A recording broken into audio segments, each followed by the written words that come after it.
ponovno ima sve u svojim rukama. Ovo bi, Lijep brate, pozdrav mogo da svima, pogledam. dobrodošli. Vidim šta Gaga kaže, brate, za ovo, iskreno. Zanima me šta čovjek kaže za ovo da oni imaju sve u svojim rukama. Ja Došli moram, u novi brate, video to na da pogledam. kanalu. Jednostavno, veoma moram da sadržajni fudbalski dani su ponovo iza nas, tako da vrijeme je za novi video, a ovaj video volio bih da počnemo sa najboljima. Hrvatske, naravno, šta kada kaže prvo za Hrvatsku? gledamo ovo Ajde da vidimo. naše područje ovdje, hrvatska reprezentacija je daleko najbolja i najjača reprezentacija. Ako neko misli suprotno, neka se obrati psihijatru. Hrvatska, dakle, slavi plasman. Potpuno realno, znači stvarno, brate, znači nijedna država brate, sa Balkana ne može uopće da se, ne može u istu rečenicu da uđe sa Hrvatskom kad je u pitanju nogomet. Stvarno, brate, ne može. Na svjetsko prvenstvo, iako matematičke šanse da budu drugi još uvijek postoje, ali ako Češka izgubi, odnosno ako Češka pobjedi 20-0 u preostalu utakmicu, ako Hrvatska izgubi dvije posljednje utakmice, tako da ako se to desi, ja ću da se zapalim kerozinom, veće su šanse. Znači, on je ozbiljno počeo poprimat ove stvari od Andžusa. Ozbiljno. Se da Sloboda iz Tuzle zaigra u Ligi prvaka, nego to da se desi. Tako da Hrvatska ima novo veliko takmičenje i nekako gledam kako oni to doživljavaju kao da se ništa nije desilo. Običan dan u uredu, sasvim običan dan u Hrvatskoj, što samo pokazuje na kojem su oni nivou trenutno u odnosu na sve ostale reprezentacije sa prostora bivše Jugoslavije, da je njima potpuno normalno da se plasiraju na svjetsko prvenstvo i to sa pola gasa. I prije nego što mi krenu pametovati kako je Hrvatska imala mega laganu grupu, ja vam garantujem da u ovu grupu umjesto Hrvatske ubacite brojne selekcije sa eksiju prostora, da se opet ne bi plasirali na svjetsko prvenstvo, a potpisujem 100%. Druga stvar, Hrvatska nije slučajno dobila laganu grupu, nego je ovu grupu zaslužila svojim rezultatima u prethodnoj deceniji. Također, brate, prvi pot kad se izvlačile grupe, naravno da ćeš izbjeći i Španjolsku i Englesku i ne znam, ja Francusku, šta već nisam rekao. U svakom slučaju, brate, ovo je plod rada godine i godine da bi došao do te lakše skupine, a i tad jebi ga postoji šansa da te opale i neke teže skupine ako baš nemaš sreće, tako da realno potpuno zasluženo. Napokon neka, da kažemo, ali jednostavna grupa, negdje gdje smo 2 kola prije kraja ne matematički osigurali kraj, ali stvarno nema teoretske šanse, znači mogu cijelog sebe u vatru staviti da nema teoretske šanse da Hrvatska ispusti ovo da se ne kvalificira, znači nema teoretske šanse. Prema tome, nema tu nikakve ljutnje. Oni su ovo zaslužili svojim rezultatima i igrama koje bilježe godinama i godinama. I to traje. Posebno su ti rezultati fenomenalni, naravno, od dolaska Brate, Dalić je već 8 godina izbornik Repke. Zlatka Dalića na klubu hrvatske reprezentacije i izašao mi je sasvim slučajno taj video koji je Hrvatski nogometni savez objavio na društvenim mrežama u čast 100 utakmica Zlatka Dalića na klupi Hrvatske. Naježio sam se. Zaista sam se naježio kakvi su se sve selektori obratili i prije svega sa kojim poštovanjem su se obraćali Zlatku Daliću. To samo zaista pokazuje koliko je on velik, iako i dalje... Ja sam iskreno baš bio onako nekako iznenađen, nije da sam se naježio, ali baš sam bio nekako iznenađen kako je uopće došlo do sad te ideje da se ti svi razni selektori, da se, brate, obrate vezano za ovo. Postoje ljudi u Hrvatskoj koji osporavaju Zlatka Dalića, njegove zamisli i rezultat. To stvarno ne mogu da razumijem, ne mogu da shvatim te ljude i uglavnom im je argument da je on imao zlatnu generaciju Hrvatske, što jeste tačno, ali u prošlosti su mnogi treneri imali fantastične timove pa sa njima nisu napravili ništa. Vjerovatno najbolji primjer jesu oni prvi Realovi Galacticosi 2000-ih koji ništa nisu osvojili. Realno sad, ja onako kad sad se priča, kad ljudi smaraju, znaš kao Dalić ovo, Dalić ono, realno, samo kad razmisliš, ajmo sad, evo, da Dalić samostalno ode ili eto nije savez zadovoljan zato što su pobjedili, ne znam, Farske otoke 1-0, očekivali su da to mora biti puno više, bla bla bla bla. Koga bi ti, brate, stavio na mjesto izbornika? Realno. Znači, doslovno nema ni jedan jedini čovjek koji trenutno uopće može, a da je tipa iz Hrvatske, pošto po meni bi to i moralo biti upisano u pravila, da izbornik mora biti iz države u kojoj i jesi, to po meni nekako potpuno logično. Mislim, koju reprezentaciju vodiš, ti moraš imati njihovo državljanstvo, pošto to je, jel, to bi za mene bilo potpuno logično, ali dobro. Stvarno nema ni jedan trener kojeg bi sad, evo, stavio na mjesto Dalića, eto, zato što, eto, recimo, mora se smijeniti. Stvarno ne znam kog bi stavio, iskreno. Prema tome, itekako je ovo velika stvar, sve ovo što je Zlatko Dalić napravio i što još uvijek radi sa Hrvatskom. Mislim da će njegov uspjeh zapravo pravo poštovanje tek dobiti kada odluči da napusti reprezentaciju Hrvatske. Iako mislim da to neće biti uskoro, jer zaista ne vidim razlog zašto bi Zlatko Dalić otišao. Mislim da i dalje u Hrvatskoj sve funkcioniše savršeno. I eto, došli smo do kraja ovih hvalospjeva, jer samo se i može naravno pohvaliti. I evo, brate, ona koja je bila situacija sa Lukom Sučićem, ok, nije igrao utakmicu 2-3 koliko nije odigrao, vratio se, igra i stvarno, digli su ljudi hajku za ništa. Još jednom čestitke svima iz Hrvatske na novom plasmanu na svjetsko prvenstvo i znam da za vas tek sada počinje pravi posao, a to je priprema naravno za odigravanje na svjetskom prvenstvu i priprema da se tamo napravi što bolji rezultat. 3. put uzastopno, bilo bi nevjerovatno. Sada dolazimo do Srbije. Nažalost, ovdje hvalospjevi neće postojati jer je situacija veoma konfuzna. Ostavka koju je Dragan Stojković Piksi ponudio Fudbalskom savezu Srbije je prihvaćena tako da je on razriješen dužnosti selektora Srbije i više dakle nije selektor. Po meni to je trebalo biti iskreno odavno. Odavno je on trebao prestati biti trener Srbije. Čekali smo i to. Iako u Piksijevom glasu, u Piksijevim posljednjim izjavama vidim kajanje, što je sve ovako ispalo na kraju i vidim zaista veliku žal što mislim da i on žali što se ponašao kako se ponašao u posljednje vrijeme. Zaista malo mi ga je čak bilo i žao na tim posljednjim izjavama, a slažem se i sa drugim dijelom, sa razmišljanjima Radeta Bogdanovića koji je rekao da je Piksi trebao ostati do kraja. Ako je već do sada bio selektor kada su skoro pa izgubili matematičke šanse, onda je trebao biti čovjek do kraja i odvesti reprezentaciju još na te preostale utakmice i u novembarskoj stanci i onda se jednostavno pozdraviti sa reprezentacijom. Sada je napravio jednu konfuziju koja evo traje danima. Ja sam imao taj video prije dan, dva, odnosno da li juče, ne znam ja više kad je bio taj video, da je Veljko Paunović novi selektor jer je Arena Sport, iako ne znam kako, praktički sat vremena nakon što je Srbija izgubila od Albanije došlo do tih informacija. Mislim, nemoguće da su ti pregovori bili obavljeni, ali ajde reko, možda je nešto dogovoreno unaprijed, možda su imali neke sastanke. Međutim, nije to baš tako jednostavno i Veljko Paunović jeste kontaktiran, pregovori se vode sa njim, ali on zaista razmišlja. Još uvijek razmišlja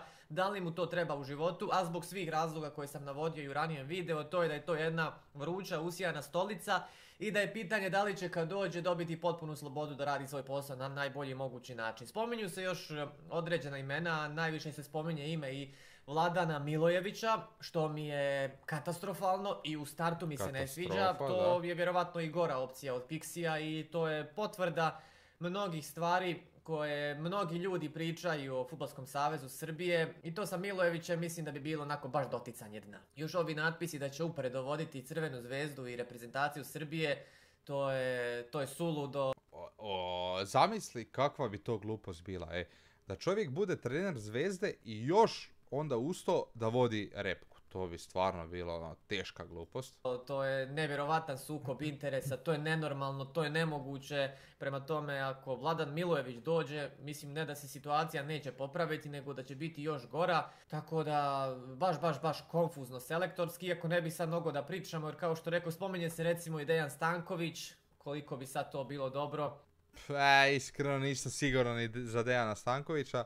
Iskreno, Veljko bi vjerovatno bio, čak se čovjek zove, brate, zaboravio sam, on bi vjerovatno bio najbolji izbor, on je vodio i onu mladu Repku Srbije koja je osvojila svjetsko 2015. čini mi se.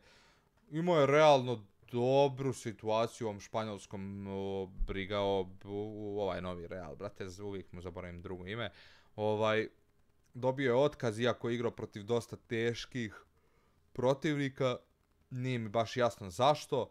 Ali realno, ako njega dovedeš i ne uvjetuješ popis igrača koji će biti, to mi se čini skroz ok opcija.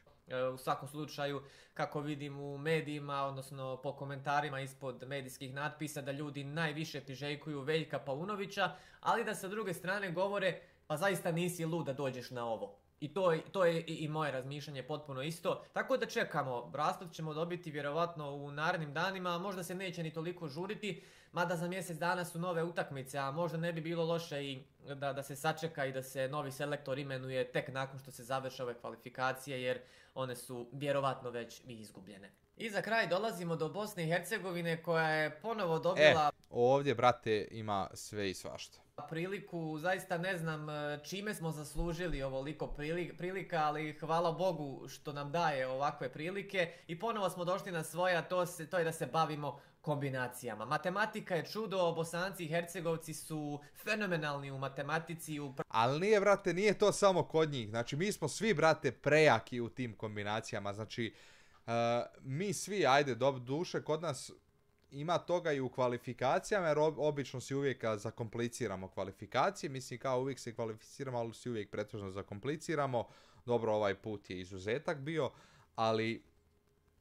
ali kad dođe to neko prvenstvo, to su matematike nad matematikama. Znači, Albert Einstein je kurac za ono što mi, brate, pišemo po tim svim mogućnostima. Pogotovo kad dođemo do tog trećeg kola, pa 1-0 ako bude, to će biti prolaz Hrvatske. Ako bude 1-1 i žuti karton za protivnika, to će proći protivnik. Buvamo, znači nerealne kalkulacije, to je općenito na Balkanu svugdje uvijek tako. Pravenju kombinatorike, šta im tačno treba, iako na kraju uglavnom ne dođemo do onog što nam je najpozitivniji ishod, ali ako ništa, majstori smo kombinacija. Prema tome, sada postoje sve moguće kombinacije nakon što je Rumunija pobjedila u posljednjoj sekundi Austriju u Bukureštu i vratila se u potpunosti u utrku za poziciju broj 2 i za odlazak u baraž.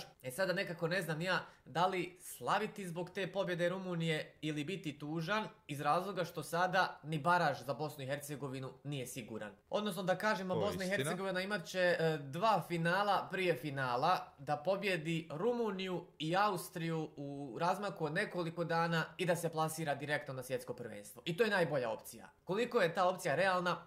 Po meni baš i nije, jer ja uvijek realnost baziram na onome što vidim, a vidim našu lošu i nedovoljno dobru igru da bismo u nekoliko dana pobjedili dvije takve reprezentacije. 15. novembar, 18. novembar, u razmaku od 3 dana pobjediti i Rumuniju kući i Austriju u Beču.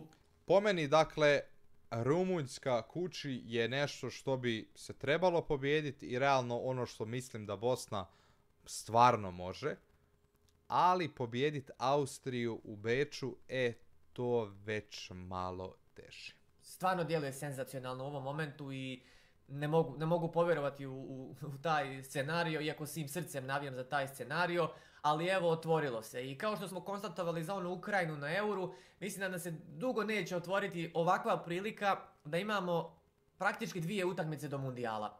I to 2 utakmice koje su onako protiv reprezentacija koje se i mogu dobiti, ali ako smo mi pravi, a pitanje koliko smo pravi. Ali zaista da nam je neko prije početka kvalifikacija ponudio kući sa Rumunijom i gostovanje Austriji 2 meča do svjetskog prvenstva, vjerovatno bi to objeručke prihvatili. I to je naravno taj najidealniji scenario za koji navijam svim srcem, ali nešto iskreno da vam kažem sumnjam u njega.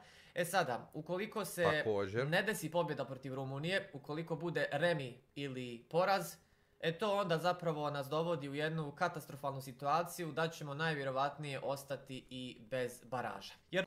Stvarno, Rumunjska je baš mega finale, brate, iskreno. Rumunjska je baš mega finale, a Austrija je kako bude bit će, brate, ali Rumunjska je baš za Bosnu finale nad finalima. Rumunija će sigurno imati bolju gol razliku od nas, s obzirom da u posljednjem kolu oni igraju protiv San Marina na svom terenu. Dakle, ako nas pobjede u Zenici, imat će isto bodova kao i mi i u posljednjem kolu onda praktički samo je do toga da oni zabiju što više golova San Marinu i bez obzira ako mi pobjedimo Austriju, mislim da ćemo tu biti kratki i da ćemo ostati na poziciji broj 3. Ako dođe do remija sa Rumunijom u Zenici, onda dolazimo do situacije da u Austriji moramo ići barem po bod ili naravno po pobjedu što je još bolje, ali eto barem bod.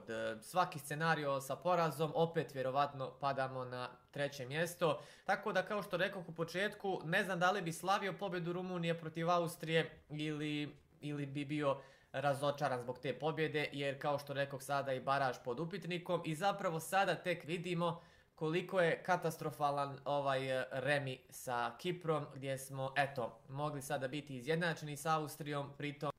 Da, to je baš sjeb.